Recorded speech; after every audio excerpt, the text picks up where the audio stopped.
Magandang hapon po mga kapatid. Brother Alex Solis once again. Nandito po upang magpahayag po ng words of encouragement through the Word of God. At ngayong hapon po ay pag-aaralan po natin ay tungkol sa revival. Revival. Revival is about bringing somebody back to life. The first question that I would like to ask is this. Are you alive? Siguro po, kanina pagising niyo sa umaga, hinawakan niyo ang inyong mga sarili, ang inyong katawan, at pagbangon niyo po at pagbukas ng inyong mga mata, sinabi niyo, "Praise the Lord, I am alive." Yes, purihin ang Panginoon at buhay pa po tayo sa ganitong mga panahon. But my question is, are you really alive? What does it mean to be alive? Do you need to be revived? Because as I have mentioned, when we speak of revival, it is about bringing somebody from the dead back to life. This afternoon, we're going to study a passage from the book of Ezekiel, chapter 37, verses 1 to 4. And this is about the valley of the dry bones. Valley of dry bones. Mga tuyong buto-buto. Mga tuyong kanansay. And if I would ask you, please turn your Bibles to the book of Ezekiel, chapter 37, verses 1 to 4. At hayaan niyo pong basahin ko para sa inyo. Ang sabi po doon sa Bible, subtitled The Valley of the Dry Bones, "The hand of the Lord was upon me, and he brought me out by the Spirit of the Lord, and set me in the middle of a valley. It was full of bones. He led me back and forth among them, and I saw a great many bones on the floor of the valley, bones that were very dry. He asked me, 'Son of man, can these bones live?' I said, 'Sovereign Lord, you alone know.' Then he said to me, 'Prophesy to these bones and say to them, Dry bones, hear the word of the Lord. This is what the Sovereign Lord says to these bones. I will make breath enter you, and you will come to life. I will attach tendons to you, and make flesh come out upon you, and cover you with skin. I will put breath in you, and you will come to life. Then you will know that I am the Lord." The Lord be praised for the reading of His words. Of course, these words of prophecy in the book of Ezekiel is somehow figurative. Kumbaga po, pwede po nating i-take it literally as if Ezekiel went to a place where there were bones and the Lord said to him to speak life to those bones. And alam niyo po, putting it into our present day context, anong kahulugan po nito? Speaking life to dry bones. The reality is this. We are now living in a time and season where everyone in this world, or a lot of people around us, are not really alive but dead. Dead in spirit. Practically, you are living with zombies, so to speak. But the point here is, ano po ang sinasabi sa atin ng Panginoon about these dry bones around us? Actually, this message, to make the long story short, is a call for revival. A call for revival. It's about the Lord telling us to speak life to the people who are around us who are dead. Yung mga patay. Pero sino? Pupunta ka ba sa sementeryo at kakausapin mo yung tao? Bumangon ka, at pag bumangon, tatakbo ka. Ganun po ba ibig ko sabihin? Hindi po. It's a call to revival to the world, to the lost. And it involves divine assistance. Katulad po ng sinabi po doon sa verse 1, "The hand of the Lord was upon me and carried me." It is actually not our work, but the work of the Lord. Because the Lord will be the one to bring you to a place, to the person to whom you will speak life. That is the work of the Lord. And our role here is to obey. Our role here is to be sensitive to the leading of the Lord. Na pagka sinabi sa atin ng Panginoon, speak life to that person, you will not only say, "God bless you," but you will come to that person and share the gospel to that person. And, kapatid, point number 2, This calling, this call to revival, involves divine appointment. It is something that you have to pray about. Kaya nga po ang sabi doon sa verse 1, and He set me down, and the Lord set me down in the midst of the valley. The Lord will call you and bring you to a place where you will be used by Him mightily. Hindi yung ikaw na lang tira ka ng tira, punta ako dito, punta ako doon. Magbahagi tayo dito, magbahagi tayo doon. Alam niyo po, you don't have to fight all your battles. We have to fight the battles where the Lord brings us to. It involves divine appointment. Mangyayari minsan sa iyong buhay, merong lalapit sa iyong taong hindi mo naman kilala, and that person will speak about his or her innermost feelings, his thoughts, and then suddenly the word, the Spirit of the Lord will come upon you and minister unto you and tell you, speak life to that person. Minister to that person. Have you ever experienced that before? Yung out of the blue, meron ka nakatabi, suddenly mag-o-open up sa'yo, and before you know it, you are already sharing the gospel to that person. That's the divine appointment. And when you sense that divine appointment, there's no way but to heed and obey what the Lord is telling you. It also involves, number 3, divine assessment. At sabi po doon sa book of Ezekiel, and He caused me to pass by. Kumbaga po, si Lord pa rin ang magdadala sa iyo at magbibigay sa iyo ng kakayahan upang masense kung ano yung burden ng tao. Naranasan niyo na po ba na mayroong taong ang gandang-ganda ng forma, mukhang ang saya-saya, and then pagka nakausap mo, suddenly biglang iiyak, and then sasabi niya, I sense something in you. Hindi mo alam kung anong kailangan niya, and then after praying for that person, bigla kang bubunot, bibigyan mo ng something, yung pala kailangan niya yung bagay na yun. That is something that is a divine assessment. It is something that God brings to you and causes you to feel because the Spirit is in you. And then, it involves number 5.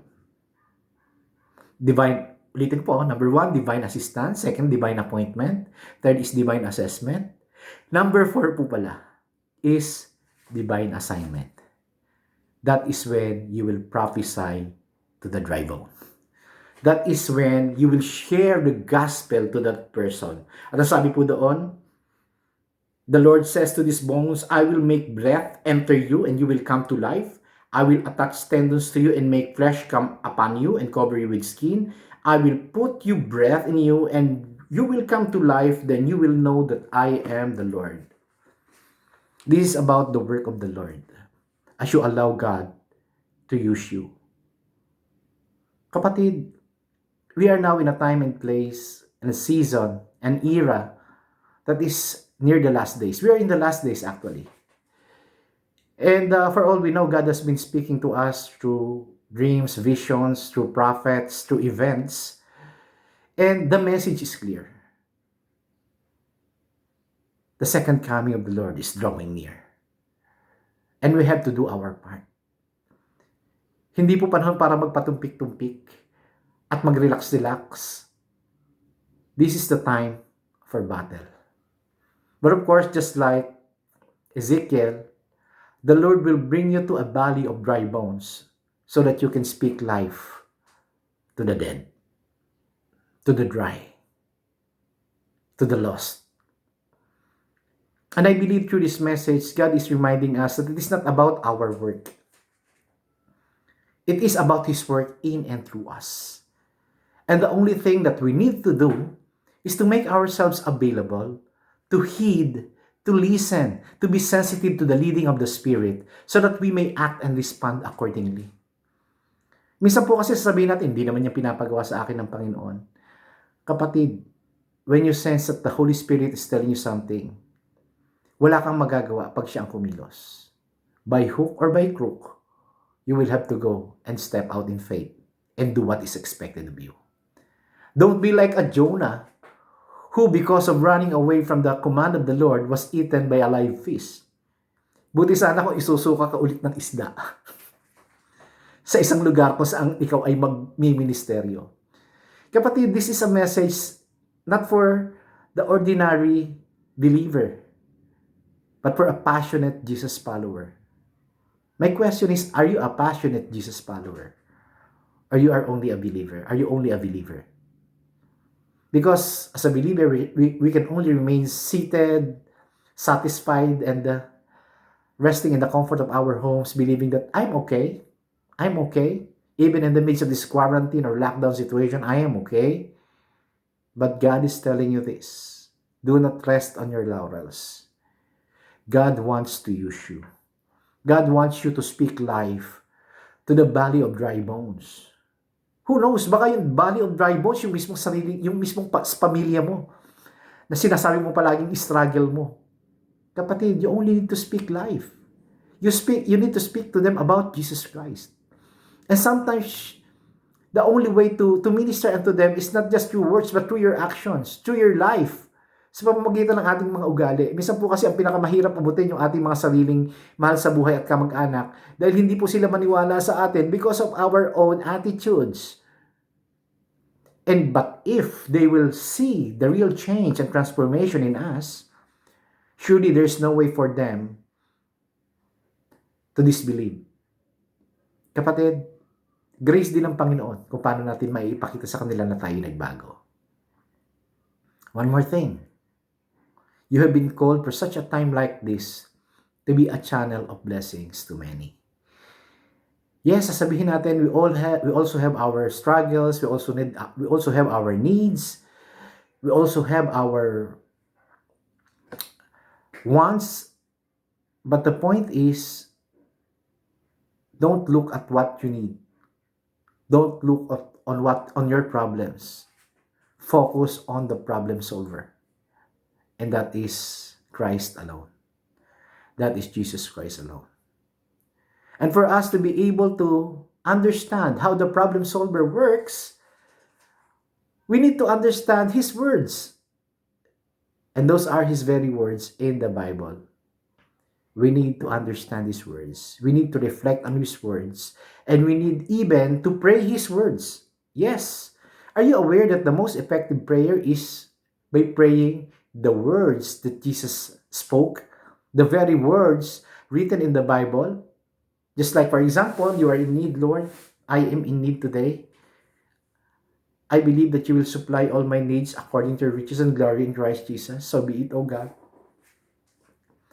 May problema ka. Hindi mo alam kung anong gagawin mo. Lugmok ka sa problema. Lubog ka sa utang. Marami kang mga iniisip tungkol sa trabaho, bayarin. Why don't you pray, Lord? I love you, Lord. And I know that you cause all things to work together for good to those who love you. May you cause all things to work all together for good for me because I love you. My question is, do you really love the Lord? That's a question. Basta sabi mo, Lord, I love you, Lord. Pero pagka may dumating ka ng mga Korean idols, nagtitili ka na, sa halip na nagdi-devotion ka, o sa halip na nagbabasa ka ng Bible ay nanonood ka ng Korean novela, and you are spending most of your times on games, computer games, or whatever that consumes you other than the Word of God and your devotion to Him. Alam niyo po, ang daming distractions sa panahon ngayon. Lalo na po especially during the lockdown, ang daming nauso. Nauso yung TikTok, nauso yung FaceApp, nauso yung posting ng mga kung ano-ano, online selling and everything. Hindi po masamang magkaroon ng parang diversion or libangan. But the point is, kung hindi na po ito diversion or libangan at talagang ito na yung nag-occupy ng lahat ng oras natin, then we are wasting our time. Remember, we are now in the last days. We have to make the most of every opportunity in understanding the will of the Lord, in sharing His word, and in reaching out to people whom God wants to be helped. And we are the channels of God's blessings. Tandaan mo yan, kapatid. You are a channel of God's blessing. And that is precisely the reason why God is preparing you for such a time like this. Siguro sinabi mo, pinagdaanan ko na yan, ang dami ko na naging problema, nalagpasan ko na yan, I've been there, I've done that. Pero ang point is why? The reason is because God has prepared you or is preparing you for the fullness of your destiny. Because God wants to use you. God wants you to speak life to the bones in the valley. But before you can speak life, you have to be alive yourself. Let me ask you these questions. From a scale of 1 to 10, how's your prayer life? Ilang minutes ang prayer life mo every day? How's your devotion to the Word? Do you read the Bible day and night so that you will be careful to do everything written in it? And as the Lord has promised, He will cause you to be prosperous and successful. We are praying to become successful and prosperous, and yet we are not meditating on the Word of God day and night. It's plain and simple. Ibinigay na po sa atin ng Panginoon yung secret. It's actually not a secret. It's a revelation that every Jesus believer should do. Another thing, do you give to God? Do you help other people?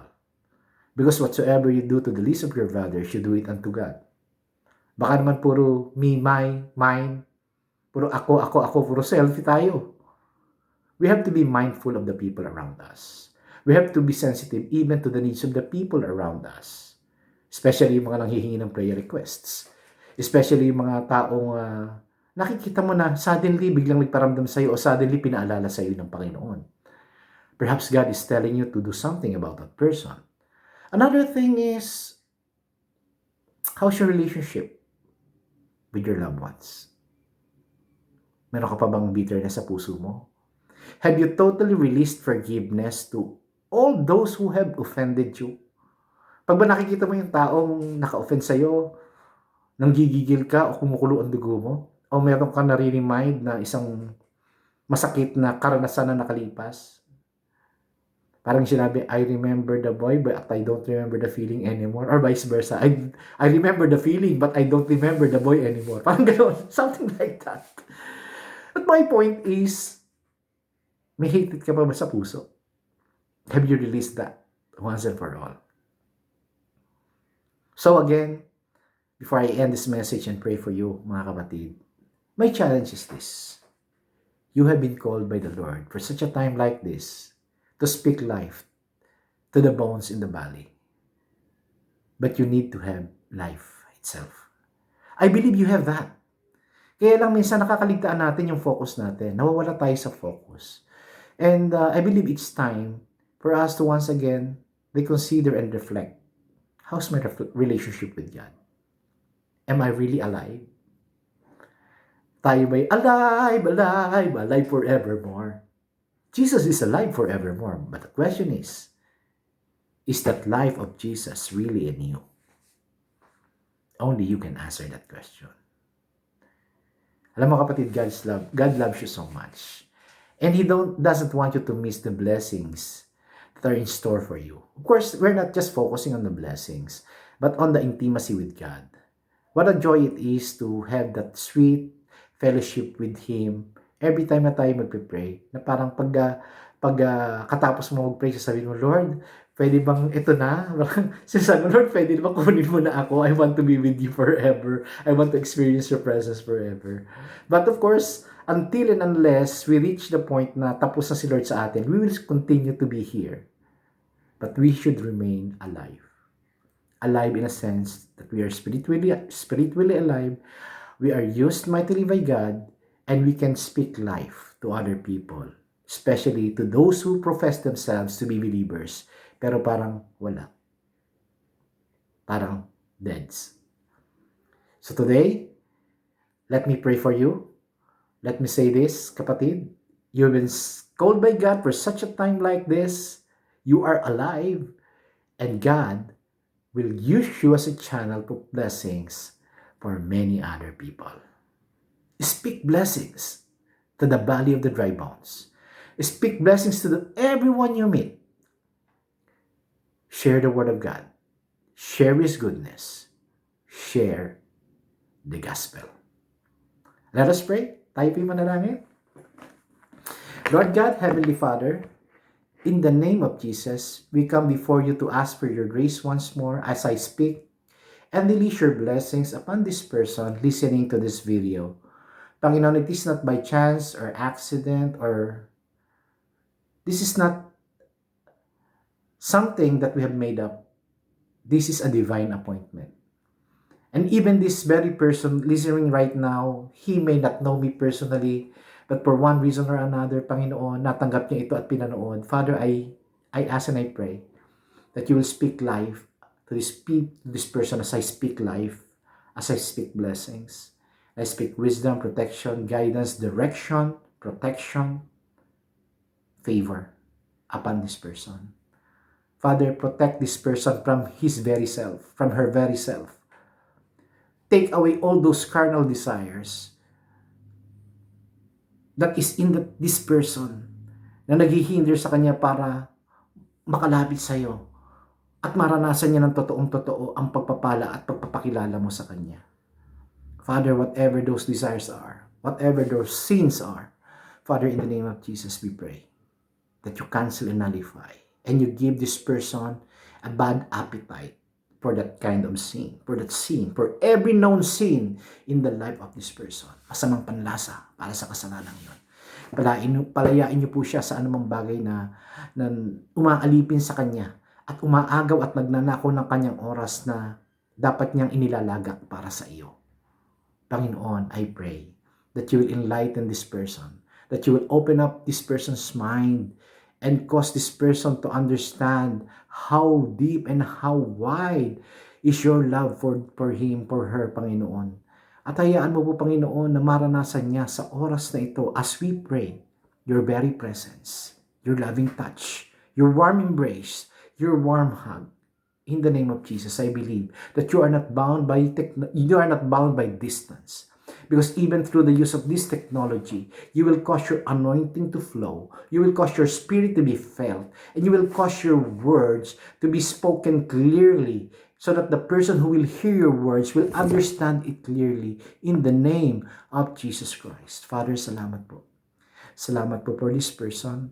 Once again, I ask and I pray that you will continue to give this person more revelations and insights about who you are and what you can do and what you are going to do in and through him or through her. Salamat, salamat Panginoon. Dahil nananampalataya kami na kung ano man din ang pangangailangan ng kapatid nito, kayo po ang magpupuno. You will open up doors of opportunities or sources of provisions kung saan mo man siya dadalhin, Panginoon. Hayaan mong tingnan ng kapatid kong ito, hindi kung ano yung kanyang kakulangan, kundi yung iyong kakayahan upang magpuno ng anumang kakulangan. Panginoon, tulungan mo siya, Panginoon, na maunawaan ang iyong magandang plano para sa kanyang buhay.